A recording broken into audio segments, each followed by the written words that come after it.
ये बात तो है कि जिन स्तरों तक अरविंद केजरीवाल गिरे और जिस घटियापन का उन्होंने इस्तेमाल किया, वो किसी को नहीं लगता है कि भारतीय राजनीति में कभी उस तरीके के कल्चर की कोई जगह थी। याद है वो कहता था कि ये चुनाव मेरी ईमानदारी का इलेक्शन है, वो भूल गए आजकल। अब ये नहीं कहते कि लोगों ने मुझे बेईमान डिक्लेयर कर दिया क्योंकि चुनाव हार गए। वो अपने ही तर्कों पे एकदम उल्टा पलट जाते हैं। तो ये संतोष जरूर हुआ कि यार कम से कम उसके झूठ का अंत तो हुआ, और झूठ का अंत उसी पब्लिक ने दिया। क्या अरविंद केजरीवाल कभी वो इमेज पा पाएंगे जो कट्टर ईमानदार की थी? देखिए, कट्टर ईमानदार तो खैर हमको मालूम है पहले भी नहीं थे। को हमेशा लगता रहा कि हम राजनीति दिखाकर, अपने आप को लाचार दिखाकर, कमजोर दिखाकर हम एक वो खाई भी जो हमने काम नहीं किया उसकी पूरी कर देंगे। लेकिन दिल्ली को एक बहुत बड़ा नुकसान हुआ है। और मजे की बात ये दीपक भाई, आप देखें जितने मुद्दे आम आदमी पार्टी के खिलाफ खड़े हुए, इन सबको रेखांकित और जनता के बीच में आंकड़े के सिद्ध तो कांग्रेस ने किया। लेकिन मुद्दा बनाना एक चीज होती है, मुद्दे का नेतृत्व करना एक दूसरी बात होती है, और हम मुद्दों का नेतृत्व नहीं कर पाए।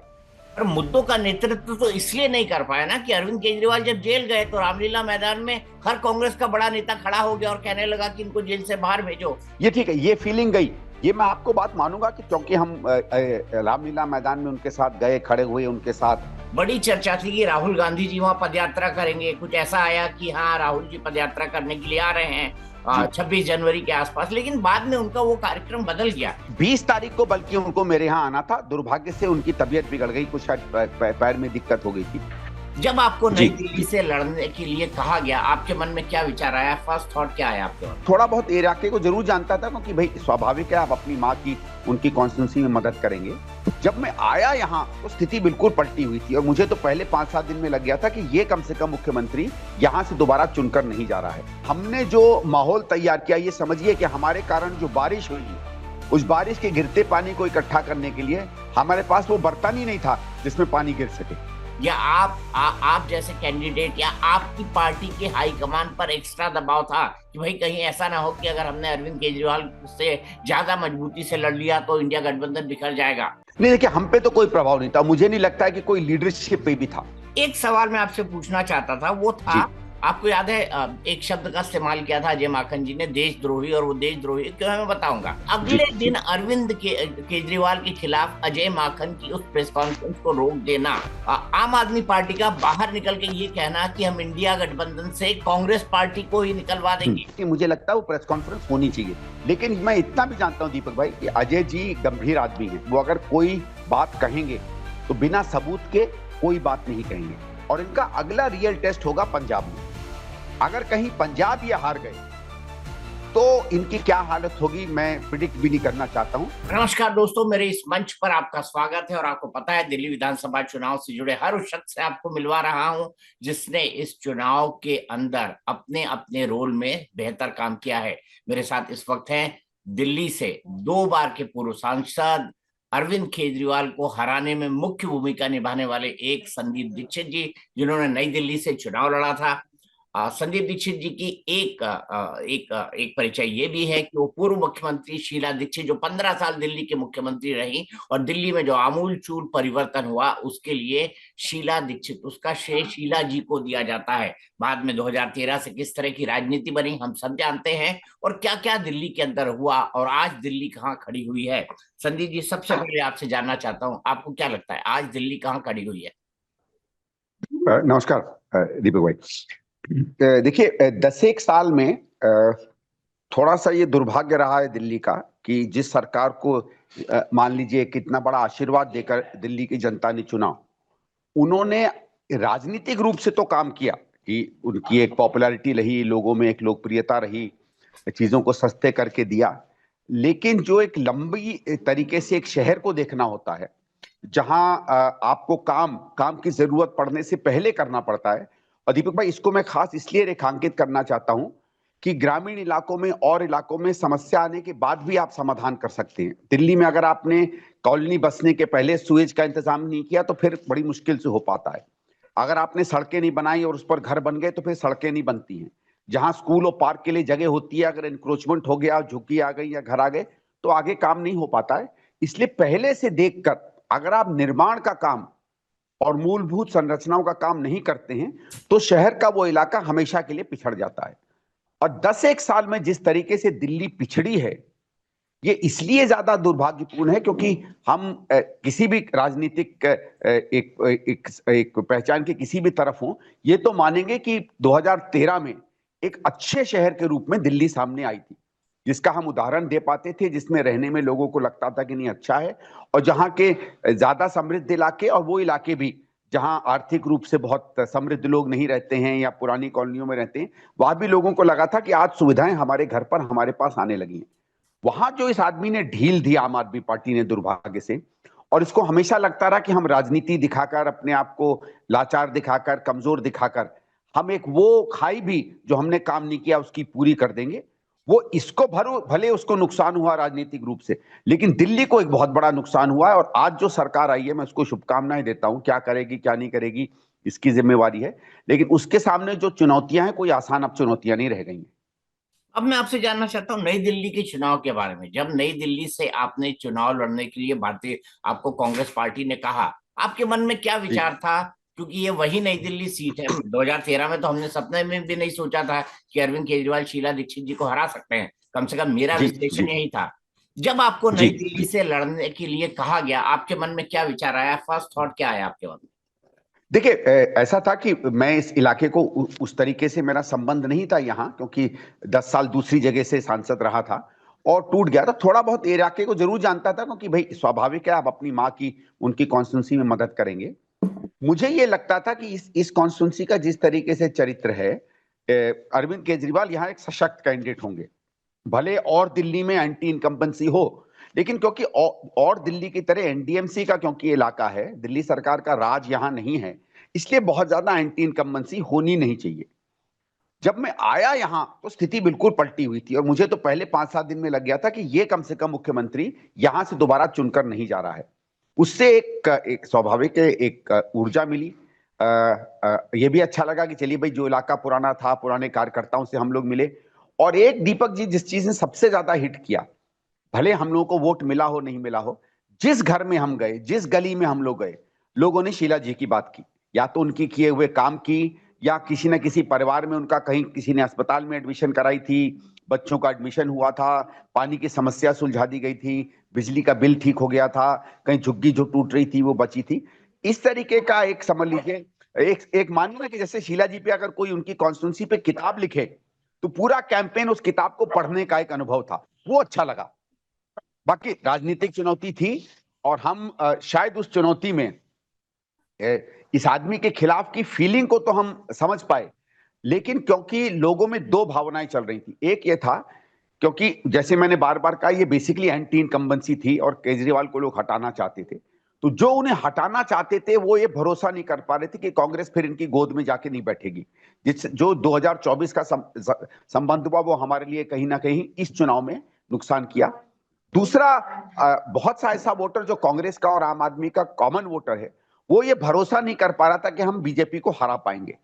तो हमारी बात को मानते हुए, एक तरीके से कांग्रेस के प्रति अच्छी भावना रखते हुए भी, अंत में एंटी केजरीवाल वोटर चला गया बीजेपी की झोली में, और जो हमारा कॉमन वोटर था वो चला गया आम आदमी की झोली में। मतलब आपके लिए अभी भी ये चुनौती बनी हुई है कि आप ये कन्विंस नहीं कर पा रहे हैं कि आप लोग सरकार में आएंगे। क्यों संजीव जी, इसका क्या कारण लगता है आपको? क्योंकि दिल्ली में तो भारतीय जनता पार्टी का डंडा झंडा एजेंडा जो है हर कोने में है, और जी भारतीय कांग्रेस का डंडा झंडा एजेंडा हर कोने में है। तो आपको जी ऐसा क्यों लगा, क्यों कन्विंस नहीं कर पाए? आपको इसके पीछे क्या कारण नजर आया? देखो दीपक जी, एक तो था कि 10 साल हम लोग बहुत कमजोर रहे, मतलब एक भी विधायक नहीं होना, एक भी सांसद नहीं होना, और गिने चुने हमारे पास कॉरपोरेशन हो जाना, कॉरपोरेटर हो जाना। इससे लोगों को लगा कि कहीं कांग्रेस दिख नहीं रही है। दूसरी चीज यह है कि पार्टी कब लोगों को दिखती है भाई, या तो सरकार में सत्ता उसके पास हो, या उसका अपने आप में एक स्वाभाविक रूप से कार्यकर्ता बहुत हो, नेता बहुत हो, मुद्दे उनके पास बहुत हो, या जब भी जनता का कोई मुद्दा बनता है वहां जनता के साथ पार्टी खड़ी दिखे। जो एक एक समझ लीजिए एक नई पार्टी होते, और हम एक तरीके से नई पार्टी थे। तो एक तो सत्ता में हम नहीं थे, हमारे पास वो जुड़े हुए मुद्दे नहीं थे कि लोग हमारे पास कांस्टेंट खड़े हों, हम कमजोर हुए थे। तीसरी चीज थी कि कार्यकर्ता की कमी के कारण भी हमारे नेता या और लोग, जब ऐसा होना था कि जनता के कोई मुद्दे पे हम वहां खड़े दिखें, हम उस जगह पे नहीं दिखे। लोग हमारे आते जाते रहे, हम लोग दुख सुख में आते जाते रहे, लेकिन बात होती है कि क्या मुद्दे से पार्टी अपने आप को जोड़ पाई।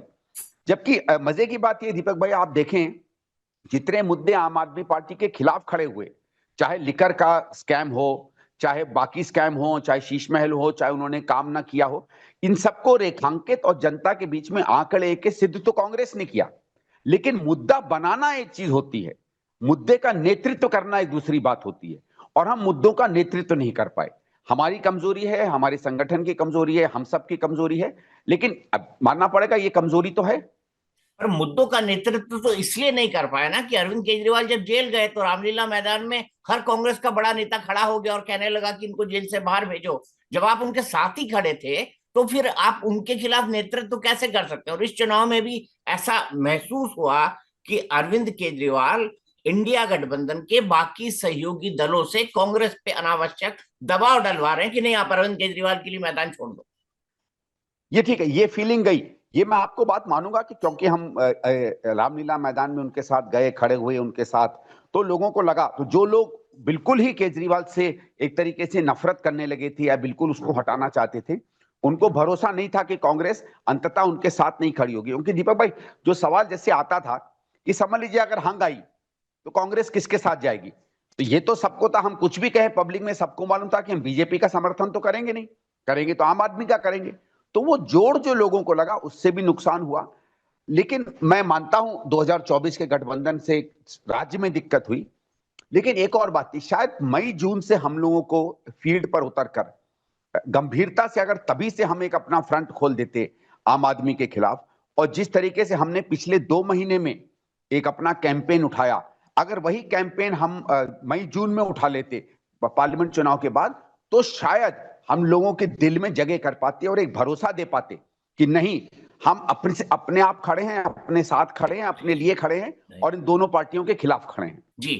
तो मैं क्या ऐसा आपको नहीं लगता, क्योंकि हम लोगों को इम्प्रेशन किया जो पत्रकार थे, आपने जी शानदार शुरुआत करी, आपका नाम नई दिल्ली से काफी पहले आ गया, मतलब कांग्रेस का ट्रैक जी रिकॉर्ड देखे उस हिसाब से फरहाद सूरी भाई का नाम जंगूपुरा से पहले आ गया, मतलब वो भी एक बड़ा जी टिकट अनाउंसमेंट था जहां से मनीष सिसोदिया जी लड़ रहे थे, और आप दोनों बहुत प्रोमिनेंट लोग हैं दिल्ली के अंदर। ऐसे ही देवेंद्र यादव का टिकट या फिर हारून यूसुफ का टिकट, ये सब टिकट बटे। लेकिन ऐसा लगा कि पार्टी ने मतलब एक कदम तो आगे बढ़ा लिया है, लेकिन जैसे ही कैंपेनिंग की बात आई, राहुल जी का कभी आना कभी ना आना, उनकी तबीयत खराब हो जाना, इसने ये मैसेज दिया कि कांग्रेस पार्टी आम आदमी पार्टी के लिए जगह छोड़ रही है। क्या ये इंप्रेशन गया लोगों में, आप ये मानते हैं? क्योंकि ये पत्रकार भी इंप्रेशन इसका गया, विश्लेषण कर रहे थे। नहीं नहीं दीपक भाई, ये इंप्रेशन गया। वो मैं कहूंगा कि वो ऐसा नहीं था कोई कि किसी की गलती थी या क्या थी। मुझे लगता है हम लोगों ने जिस तरीके से कैंपेन प्लान किया उसमें हम लोग देरी कर गए। जैसे मैंने आपसे कहा था कि हमको जो जून जुलाई में कर देना चाहिए था, हम लोगों ने अक्टूबर नवंबर में उसको शुरू किया। मैं इस बात को मानता हूं कि ये देरी हम लोगों से हुई, लेकिन इस कारण से ये जो इंप्रेशन गया, इसका हमको बहुत खामियाजा भुगतना पड़ा, बहुत seriously. Okay, anti Modi anti Kejriwal campaign था, एंटी केजरीवाल भावनाओं को भड़काने में सबसे बड़ी भूमिका कांग्रेस की रही। और हमने जो माहौल तैयार किया, ये समझिए कि हमारे कारण जो बारिश हुई, उस बारिश के गिरते पानी को इकट्ठा करने के लिए हमारे पास वो बर्तन ही नहीं था जिसमें पानी गिर सके। बिल्कुल, आपने बिल्कुल सही कहा। लेकिन इससे मैं आगे चलता हूं, इससे आगे चल के आपकी कॉन्स्टिट्यूएंसी के अंदर आता हूं। बड़ी चर्चा थी कि राहुल गांधी जी वहां पदयात्रा करेंगे, कुछ ऐसा आया कि हाँ राहुल जी पदयात्रा करने के लिए आ रहे हैं जी 26 जनवरी के आसपास, लेकिन बाद में उनका वो कार्यक्रम बदल गया। इसने भी ये संदेश दिया कि क्या केजरीवाल को सीधे टेक ऑन राहुल गांधी नहीं करना चाहते हैं। हालांकि बात की रैली में उन्होंने केजरीवाल पर तीखे हमले किए, लेकिन वो जी क्रूशियल जी टाइम आपसे मिस हुआ। दीपक भाई, वैसे तो उन्होंने जो 13 तारीख को बाबरपुर में रैली की थी उसमें भी बहुत तीखा प्रहार किया था। जी जी। 20 तारीख को बल्कि उनको मेरे यहाँ आना था, दुर्भाग्य से उनकी तबीयत बिगड़ गई, कुछ शायद पैर में दिक्कत हो गई थी।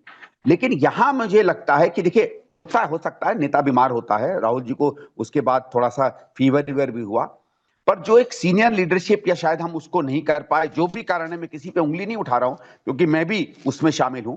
हम लोगों को जो क्विक रिप्लेसमेंट करके एक देना था कि नहीं, एक सतत कैंपेन चल रहा है, ये नहीं तो वो नहीं तो कोई ना कोई और, कि ऊपर से पूरी सीरियस तरीके से हमारे नेता लगे हुए हैं, वहां हम एक इंप्रेशन देने में कमजोरी कर गए। ये मैं बात मानता हूं। मैं ये नहीं कह रहा हूं कि कोई हमारी गलती थी, किसकी थी, लेकिन ये इंप्रेशन गया। और इस इंप्रेशन के जाते ही, जैसे मैं कह रहा हूं, मैंने खुद देखा कि 25, 26, 27 के आसपास जिस तरीके का लोगों का रिस्पांस हमें मिल रहा था, रिस्पांस तो बहुत अच्छा था, बहुत पॉजिटिव था, लेकिन वो रिस्पांस मैं बार बार यही कहने लगा था उस समय कि क्या उसको हम वोट में तब्दील कर पाएंगे। ये अब सवाल एक खड़ा हो गया है सामने, वो हम वोट में उस भावना को तब्दील नहीं कर पाए। अब एक एक बात और कहना चाहूंगा। इंडिया गठबंधन के सहयोगियों के एक के बाद एक जो बयान आए, जैसे अखिलेश यादव ने कहा कि हम केजरीवाल के साथ हैं, वही बीजेपी को हरा सकते हैं। ममता जी ने यह बात कही। उद्धव ठाकरे के यहाँ से इसी तरह के बयान का आशय आया। शरद पवार जी ने यह बात कही। हम्म। क्या ये आप जैसे कैंडिडेट के मन में एक्स्ट्रा दबाव था, या आप जैसे कैंडिडेट या आपकी पार्टी के हाईकमान पर एक्स्ट्रा दबाव था कि भाई कहीं ऐसा ना हो कि अगर हमने अरविंद केजरीवाल से ज्यादा मजबूती से लड़ लिया तो इंडिया गठबंधन बिखर जाएगा? नहीं, देखिए, हम पे तो कोई प्रभाव नहीं था, मुझे नहीं लगता है कि कोई लीडरशिप पे भी था, लेकिन इसका लोगों में एक फीलिंग जरूर गई। देखिए, मुझे तो लग रहा था शुरू से ही दीपक जी कि ये पार्टियां दिल्ली में केजरीवाल को सपोर्ट करेंगी, और उसके पीछे कारण भी ये है कि देखिए, इनके इनके राज्य में हम और ये वोट शेयर करते हैं। अगर दिल्ली में कांग्रेस अच्छा करती तो इन सबको पता लगता कि उनके प्रदेशों में भी हम धीरे धीरे अच्छा करेंगे। तो इन लोगों को कांग्रेस को अपोज करना और आप आदमी को सपोर्ट करना, मेरे हिसाब से तो इनकी जरूरत थी। लेकिन जिस तरीके से ये सामने आए, बार बार इस बात को कहने लगे, बार बार कहने लगे कि इसमें कांग्रेस की गलती है, इसने भी हमको नुकसान किया। क्योंकि एक सवाल जो मैं इन सब पार्टी, आप तो दिल्ली के हैं, जून के महीने में स्वयं गोपाल राय ने बिना किसी चर्चा के कहा कि हम अलग से चुनाव लड़ेंगे। यह आम आदमी पार्टी की थी, ऐसा नहीं है कि कांग्रेस ने बात की थी। लेकिन मेरा यह कि अगर आप लोग इंडिया गठबंधन के हो तो कम से कम अकेले लड़ना है, ये गठबंधन में तो बोल देते, गठबंधन में कह देते कि भाई हमने तय कर लिया खुद लड़ने का, तो ये तो हो जाता और पार्टियों में कि वो खुद लड़ना चाहते हैं। आप उसके ऊपर आप इस तरीके से उसको बना के दिखाएंगे जैसे गठबंधन भी पूरा कांग्रेस ने ही तोड़ा। तो गठबंधन ना तोड़े तो भी नुकसान हमारा, गठबंधन तोड़े तो भी नुकसान हमारा। ये जो एक रणनीति एक इंडिया अलायंस के कुछ लोगों ने आम आदमी पार्टी के साथ मिलके या उनके सहारे में की, ये दुर्भाग्य से हमें दिल्ली में इसका नुकसान कर गया। और ये एक चीज जो ये लोग नहीं समझ पाए, वो ये था कि दिल्ली में लोगों ने तय कर लिया था कि केजरीवाल की सरकार को हटाना है। और मैं ये बात फिर से आपके सामने दोहराना चाहता हूं कि हम लोग साथ भी लड़ते दीपक भाई, तो रिजल्ट इससे कोई बेहतर नहीं होता। क्योंकि कांग्रेस का जितना वोट है, समझ लीजिए मेरी कॉन्स्टिट्यूंसी में मुझे समझ लीजिए 7% वोट पड़ा। अज्यूम लोग ये करते हैं कि 7% वोट आम में चला जाता, नहीं, इसमें 4 या 5% जाता बीजेपी को, केवल 2-2.5% जाता आम आदमी में। कांग्रेस को भी बहुत सा एंटी इनकम्बेंसी वोट मिला था, जो किसी हालत में केजरीवाल को वोट नहीं देना चाह रहा था इस इलेक्शन में।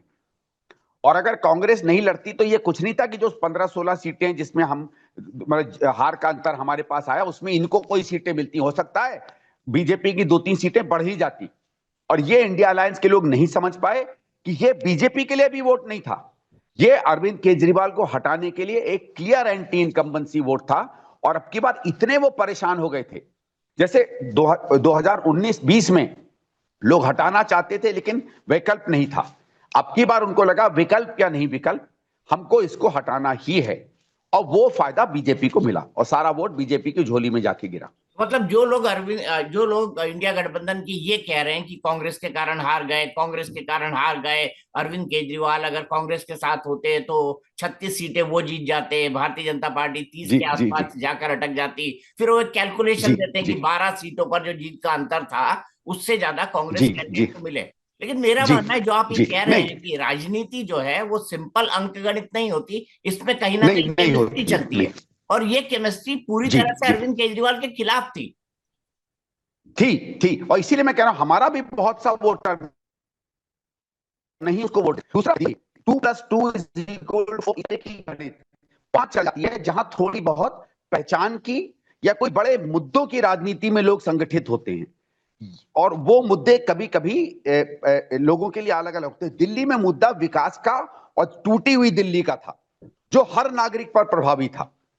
कुछ ऐसी समुदाय छोड़ दीजिए जो जो स्वाभाविक रूप से भारतीय जनता पार्टी को नहीं वोट देते हैं, बाकी सब में यह था कि नहीं भाई, अब तो इसको हटाना है, हमारी दिल्ली खत्म हो गई। और दीपक भाई, जब लोग बार बार हमसे कह रहे थे और अजीब था, 10 साल से शीला जी मुख्यमंत्री नहीं रही। आपको याद होगा किन हालतों में उनको दिल्ली ने हराया। उसका आज बच्चा बच्चा उसका गुणगान कर रहा था। तो वो शीला जी को नहीं, शीला जी की दिल्ली को याद कर रहा था, और उसके अंदर दर्द था कि वो दिल्ली मेरी खत्म हो गई है। और उसका जो पॉलिटिकल मैसेज था वो ये था कि उस तरफ जो हमें ढकेल पाएगा हम उसको वोट देंगे, इसको नहीं देंगे जिसने मेरी शीला की दिल्ली को खत्म किया। हमें उसका मिल सकता था फायदा अगर हम उस वहां खड़े होते, पर शायद नहीं खड़े हो पाए। आपको नहीं लगता कि शीला दीक्षित जी की जो लेगेसी थी, जैसे मैं अभी भी बारापुरा से जाता हूँ, नोएडा जाता हूँ, सफदरजंग से जी आपको घर तो पता है, वहां से नोएडा जाता हूँ, बारापुरा से जाता हूँ।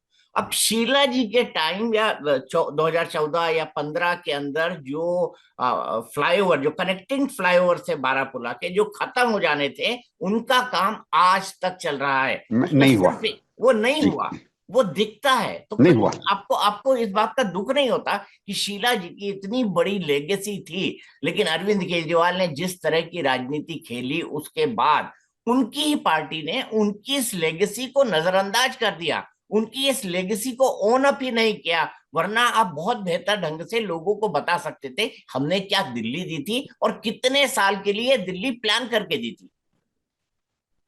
ये भी है, देखिए यही नहीं, मुझे तो और भी बहुत से ऐसे स्कीम्स पता हैं। बहुत, जैसे अगर शीला जी के समय के सुएज ट्रीटमेंट प्लांट बन गए होते, तो मैं नहीं कह रहा हूँ कि यमुना पूरी साफ हो गई होती, अच्छा आज की हालत नहीं हुई।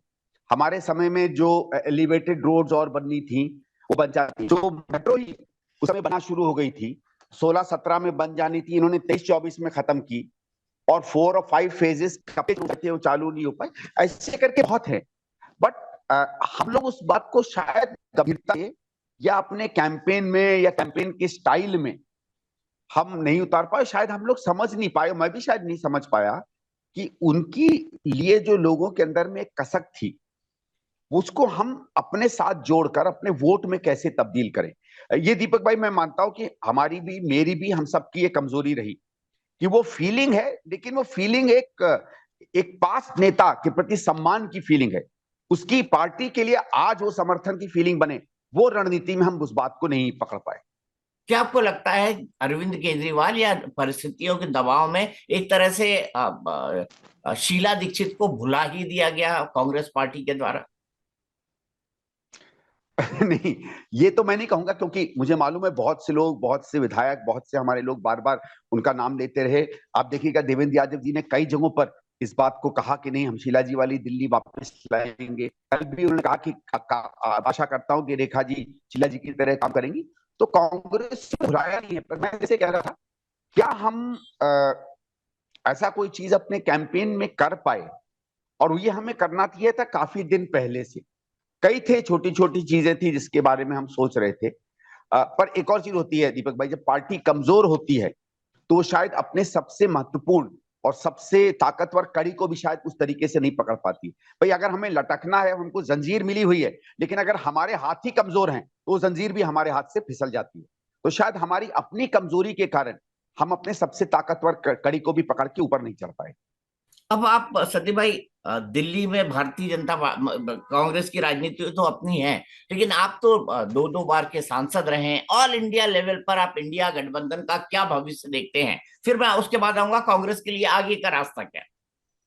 जी, देखिए इंडिया गठबंधन तो मुझे लगता है, अंग्रेजी में कहते हैं ना, it is here to stay. वो जाएगा नहीं कहीं। इंडिया गठबंधन ने एक, मुझे लगता है, देखिए मैं उसमें हूं नहीं, उनके लीडरों ने क्या आपस में बात की क्या बात नहीं की मुझे भी नहीं पता है, लेकिन मैं अटकल लगा सकता हूं कि शायद भारत के स्तर पर, लोकसभा के स्तर पर अलायंस है, पर अगर राज्यों की बात आएगी तो इंडिया गठबंधन क्या रणनीति लेगा या क्या प्रिंसिपल्स बनाएगा। अगर प्रिंसिपल्स ही क्लियर हो जाए तो जरूरी नहीं है कि जो ऊपर कंबाइन करते हैं वो नीचे सब कंबाइन करें। तो क्योंकि वो प्रिंसिपल्स क्लियर नहीं थे, और इंडिया गठबंधन के बाद, लोकसभा के बाद फौरन वो दो राज्य आए, महाराष्ट्र जहां पहले से गठबंधन बना हुआ था और झारखंड जहां पहले से गठबंधन बना हुआ था, तो ये सवाल खड़ा नहीं हुआ। ये सवाल तब खड़ा होने लगा जब उन राज्यों में जहां राज्य के गठबंधन की बात नहीं थी, हरियाणा पहले और उसके बाद दिल्ली, जब ये दोनों आए, तो ये बात कि हम लोगों ने इन चीजों को पहले कम से कम कोई प्रिंसिपल इसमें नहीं बनाया था, वो बात सामने आना शुरू हो गई। इसलिए उसका कुछ नुकसान हरियाणा में हुआ, और कम से कम दिल्ली में वो एक चर्चा में आई, जहां तक इंडिया ब्लॉक की बात है, जिस कारण से लोग कह रहे हैं कि क्या इंडिया ब्लॉक आगे रहेगा नहीं रहेगा। एक और एक देखिए, एक चीज है, तो पॉलिटिक्स में सक्सेस हर नेता समझता है किस चीज से सक्सेस मिलता है। हम कांग्रेस 100 सीटें और इंडिया गठबंधन करीबन 200 सवा 200 सीटें निकाल पाया है इस लोकसभा के चुनाव में। सबको मालूम है कि इसके पीछे कई कारण हो, नरेंद्र मोदी जी से लोगों की निराशा हो, जो भी हो, एक बहुत बड़ा कारण था कि ऑपोजिशन का वोटर कंबाइन किया। ये बात तो सब मानते हैं। तो जब आप जानते हैं कि तब की 2024 की परिस्थिति और आने वाले 2-3 सालों की परिस्थिति में अभी ऐसा नहीं लगता कि कोई बहुत बड़ा परिवर्तन होगा, तो एक स्ट्रेटेजी तो इस इलेक्शन में काम की थी, मुझे नहीं लगता है कि कोई भी घटक दल उसमें बदलाव लेगा। अपने अपने राज्यों के पहले वो करेंगे। बंगाल में बंगाल का चुनाव आ रहा है, कोई गठबंधन नहीं है, तो लोग उसमें अलग अलग तरीके से तौर तरीके अपने अपनाएंगे। यूपी में हमारे और सपा के बीच में बातचीत चलेगी और गठबंधन कैसे होगा उस पर बातचीत चलेगी। लेकिन क्या इसका अगर समझ लीजिए कल को, जैसे फॉर एग्जांपल 6 महीने बाद समझ लो Modi ji mid term election declare कर देते हैं, जस्ट एज ए थिंग, तो क्या ये गठबंधन रहेगा? मुझे लगता रहेगा। फौरन जो है वापस इस गठबंधन को बनाने में, सशक्त करने में यही नेता बात करने लगेंगे, जो आज कभी कभी ऐसा लगता है कि शायद आपस में उतने एक दूसरे से खुश नहीं है।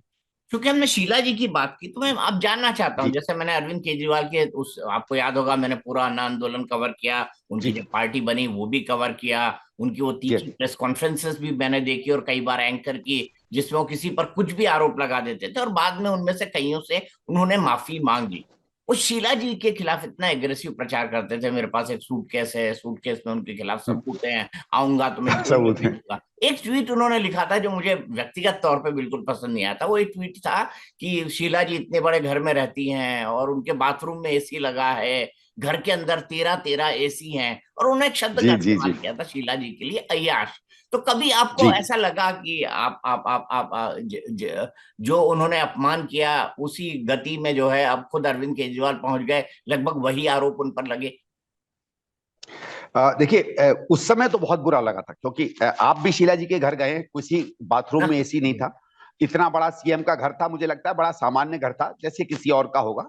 और आज भी उनके घर में आप आ जाइए, जहां मैं रहता हूँ वो यहाँ, ये वैसे ही घर है जो वो छोड़ के गई थी। तो वो हमेशा उनकी एक ऐसी थी, लेकिन वो सामान्य सरल जीवन। चलिए, उस समय एक माहौल ऐसा था कि आप किसी के बारे में कुछ भी कह दें। वहां ये बात तो है कि जिन स्तरों तक अरविंद केजरीवाल गिरे और जिस घटियापन का उन्होंने इस्तेमाल किया, वो किसी को नहीं लगता है कि भारतीय राजनीति में कभी उस तरीके के कल्चर की कोई जगह थी। क्यों वो गए, क्या वो गए, वो जाने, उनका काम जाने। आज जब उन्हीं पर यही सब इल्जाम लगते हैं और खुद वो अपने आप को गर्दिश में पाते हैं, तो मैं ये नहीं कोई कहूंगा कि मुझे कुछ अच्छा लगता है या नहीं लगता है। इतना संतोष जरूर होता है कि जिस पर ये उंगली उठाया करते थे, आज उस महिला को दिल्ली सम्मान से याद करती है।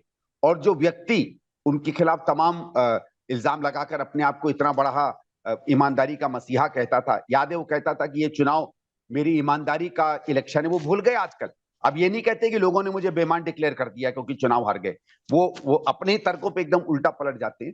लेकिन इसी जनता ने जब उनको इस तरीके से यहां से एक तरीके से बाहर कर दिया, जबकि ना सामने कोई बहुत बड़ा मुद्दा था, ना कोई बहुत बड़ा आंदोलन था, ना कोई भारतीय जनता पार्टी कोई बड़ी तमाम एक कमाल की कोई रणनीति से लड़ी, तो ये संतोष जरूर हुआ कि यार कम से कम उसके झूठ का अंत तो हुआ। और झूठ का अंत उसी पब्लिक ने दिया जिस पब्लिक ने उसके झूठ को अपने एक तरीके से सर पर ऊपर रख लिया था। अब संदीप जी, अब आगे कांग्रेस के लिए क्या रास्ता है, कांग्रेस किस तरीके से, और आप अरविंद केजरीवाल का क्या राजनीतिक, पहले अरविंद केजरीवाल पे बात कर लेते हैं, अरविंद केजरीवाल का आप क्या राजनीतिक भविष्य देखते हैं? क्या अरविंद केजरीवाल कभी वो इमेज पा पाएंगे जो कट्टर ईमानदार की थी? आपने खुद कहा, उन्होंने कहा था कि भाई अगर आप मुझे जेल में नहीं देखना चाहते हो तो प्लीज मुझे वोट देकर दिल्ली में जिता देना। जी लोकसभा में जी हराया, विधानसभा में हराया, तो क्या कट्टर जी ईमानदार नहीं कट्टर बेईमान हो गए अरविंद केजरीवाल? देखिए, कट्टर ईमानदार तो खैर हमको मालूम है पहले भी नहीं थे। और उन्होंने वो ये चीज नहीं समझ पाए कि दो एक चीजें कभी कभी चलती हैं और उससे ज्यादा नहीं चलती हैं। लेकिन मैं एक चीज दीपक जी देख रहा हूं कि अरविंद केजरीवाल को जब स्थिति बदलती है, तो बदलती हुई स्थिति में क्या हो रहा है उसे समझना और उसके हिसाब से अपनी रणनीति बदलना, इसका मुझे नहीं लगता उनको आभास है, उनको कोई बहुत ज्यादा इस चीज का ज्ञान है। अभी हाल में जब काउंटिंग चल रही थी, तो उनका एक बड़ा नेता मेरे बगल में बैठा था। तो मैं उससे कहने लगा कि यार आपको नहीं पता चला पिछले 2-3 साल में कि जमीन आपके नीचे से खिसक रही है? तो वो कुछ और ही उल जलूल बात करने लगे। मतलब मुझे ये था, यार तुम राजनीतिक व्यक्ति हो, क्या जमीन पे हो रहा, कुछ तो भनक होगी। आज तक दीपक भाई मुझे कोई ऐसा चुनाव नहीं है जिसमें मैं आश्चर्यचकित हुआ हूं। चुनाव 2013 में भी जब दिल्ली का चुनाव हुआ था, तो मुझसे जब पूछा इमीडिएटली काउंटिंग के बाद, मेरे बहुत सीनियर काउंटिंग नहीं हुई थी, वोट पड़ चुका था कि दिल्ली में कितने मिलेंगे, तो मैंने कहा 10 सीट से कम आ रही हैं। हम लोग भांप लेते हैं, ऐसा नहीं कि हमको पता नहीं चलता। तो क्या इस आदमी को कोई आइडिया नहीं था? और अगर आप अभी भी आप देखें तो वो ये बात समझ नहीं पा रहा है कि उसका आचरण, उस पर भ्रष्टाचार सही है गलत है वो तो कोर्ट डिसाइड करेगा, लेकिन जिस तरीके की चीजें उसने की जिसमें भ्रष्टाचार की बू आती है, बिल्कुल कंप्लीटली डेवलपमेंट को एक तरह से इग्नोर कर देना, हर जगह झूठ बोल के और बहाने लेकर अपने आप को बचाते रहना, सारे समय दुनिया पर उंगली उठाते रहना, ये चीजें बहुत लंबी नहीं चलती है। और क्या इस आदमी को इसके अलावा कोई राजनीतिक सोच नहीं है? इसलिए मैं जानता नहीं हूं कि क्या सही में इसके पास वो कुवत है कि अपने आप को वो वापस कर सके। बाकी तो देखिए, राजनीति में कुछ नहीं कह सकते। अगर पता चला रेखा जी की सरकार ने परफॉर्म नहीं किया, 5 साल बाद बहुत एंटी इनकम्बेंसी हो गई, कांग्रेस इसी तरह तब भी कमजोर रही, तो हो सकता है इनको मौका मिल जाए। लेकिन मैं ये कहूंगा, अगर आप एक एवरेज प्रिडिक्शन माने, तो मैं कहूंगा इनके लिए बहुत मुश्किल होने वाला है। और इनका अगला रियल टेस्ट होगा पंजाब में। अगर कहीं पंजाब ये हार गए तो इनकी क्या हालत होगी मैं प्रिडिक्ट भी नहीं करना चाहता हूं। अगर पंजाब में किसी तरीके से अपनी सरकार बचा गए, जिसके मुझे तो आसार दिखते नहीं है, पर अगर किसी तरह बचा गए तो शायद कम से कम अगला चुनाव लड़ने लायक तो ये रहेंगे। लेकिन एक और है, अगर इन पर जो केस बन रहे हैं और जो केस हमको लगता है आगे भारतीय जनता पार्टी बनाएगी, क्योंकि मुझे मालूम है हमने भी किस तरीके की चिट्ठियां एलजी साहब को दी हैं, अगर उनमें ये लिप्त हो जाते हैं तो फिर इनका कम से कम व्यक्तिगत भविष्य बिल्कुल नहीं बचने वाला है। क्योंकि मेरे हिसाब से जिस तरीके की गड़बड़ियों की संदेह इन पर है, उसमें ये बहुत लंबा निपटने वाले हैं। ठीक है। एक सवाल मैं आपसे पूछना चाहता था, वो था, जी आपको याद है एक शब्द का इस्तेमाल किया था अजय माकन जी ने, देशद्रोही, और वो देशद्रोही क्यों है मैं बताऊंगा। हालांकि मैं नहीं मानता जी कि राजनीति में कोई देशद्रोही है, उस शब्द को आपने भी पसंद नहीं किया था। लेकिन जी अगले दिन जी केजरीवाल के खिलाफ अजय माकन की उस प्रेस कॉन्फ्रेंस को रोक देना, और उसके बाद ये इंप्रेशन जाना कि हाईकमान ने, कांग्रेस हाईकमान ने प्रेस कॉन्फ्रेंस रुकवा दी है। आम आदमी पार्टी का बाहर निकल के ये कहना कि हम इंडिया गठबंधन से कांग्रेस पार्टी को ही निकलवा देंगे, ये जब जी टकराव जी हुआ जी था, इसको आपने कैसे देखा? और क्या अजय माकन की प्रेस कॉन्फ्रेंस को रुकवाकर कांग्रेस हाईकमान ने गलती की थी? देखिए, मैं नहीं जानता हूं किसने रुकवाई, इसलिए मैं उस पर नहीं कुछ कहूंगा, लेकिन मुझे लगता है वो प्रेस कॉन्फ्रेंस होनी चाहिए थी। देखिए, मैं भी परहेज करता हूं, मैं भी नहीं कहता हूं कि किसी को हमें एंटी नेशनल कहना चाहिए। और मैं मानता हूं कि जितने लोग भी राजनीति में हैं, गलत हो, भ्रष्ट हो, अच्छी नीतियां ना जाने, पॉलिटिक्स ना समझे, देशद्रोही नहीं होते हैं। लेकिन मैं इतना भी जानता हूं दीपक भाई कि अजय जी गंभीर आदमी हैं। वो अगर कोई बात कहेंगे तो बिना सबूत के, ये कम से कम उसके आसपास के सबूतों के बिना कोई बात नहीं कहेंगे। और मैं तो आज भी इंतजार कर रहा हूं कि उनके पास जो भी सबूत थे उनको सामने लाना चाहिए और उनको एलजी साहब को भेजना चाहिए। जरूर उनके पास कुछ ना कुछ ऐसा होगा जिससे ये निर्णय किया जा सकता है कि केजरीवाल साहब के कुछ ना कुछ आचरण ऐसे हैं जो बहुत बड़े संदेह के घेरे में आ सकते हैं। पर एक बार ये कह दिया था तो करना जरूर चाहिए था। उनको पार्टी ने कहा, या खुद ही उनको लगा कि ये समय नहीं है, या क्योंकि वो पार्टी के ट्रेजरर हैं इसलिए वो दिल्ली में उतनी बड़ी पार्टी नहीं बनना चाहते थे, मैं नहीं जानता हूं। लेकिन जो भी कारण होंगे, मेरा व्यक्तिगत ये कि वो हो जानी चाहिए थी। बस चलिए, अब वो तो जो हो गया सो हो गया। आखिरी सवाल, कांग्रेस कांग्रेस जी यहां से जी आगे कैसे बढ़े? एक पूर्व सांसद होने के नाते, एक राष्ट्रीय जी नेता होने के नाते, आप क्या सोचते हैं? जी पार्टी के लिए आप क्या कहेंगे? क्योंकि महाराष्ट्र की हार, हरियाणा की हार, फिर दिल्ली की हार, और लोकसभा चुनाव में एक टेम्पो बना था कांग्रेस का और इंडिया अलायंस का, इससे आप इनकार नहीं करेंगे। उस टेम्पो को ये बहुत बड़ा जी झटका है। देखिए, आप मैं पहले दिल्ली पे आता हूं। दिल्ली में तो मेरे ख्याल से इस समय हमारे पास बहुत अच्छा मौका है, क्योंकि अब हम दो में से एक ऑपोजिशन पार्टी रह गए हैं। भले ही आम आदमी पार्टी के पास विधायक हो, उनके पास एमसीडी में सत्ता हो, लेकिन हमारा वोटर कॉमन है। और क्योंकि अब की बार लोगों ने दिल्ली में कांग्रेस की बात सुनी, भले वोट ना दिया हो, कांग्रेस दोबारा दिल्ली में आने में समझ लीजिए टेक ऑफ स्टेज पर है। हम अब की बार अगर मेहनत करते हैं, अच्छे लोगों को चुनते हैं, 5 साल जमीन पर रहते हैं, और जब जब सरकार, क्योंकि कोई भी सरकार हो, अच्छी हो बुरी हो, वो कमजोरियां दिखेंगी, गलतियां करेगी, उसमें हम सबसे आगे होके जनता से संवाद लगाते हैं, तो दिल्ली में हमारा भविष्य जो अच्छा रहेगा। राष्ट्रीय स्तर पर भी वही है। राष्ट्रीय स्तर पर जैसे कोई माने या ना माने, राहुल जी का जो यात्रा थी उससे माहौल उसका मतलब यह था कि कांग्रेस के लोग नीचे उतर के पोजीशन या वो जगह कांग्रेस को दोबारा बनानी पड़ेगी।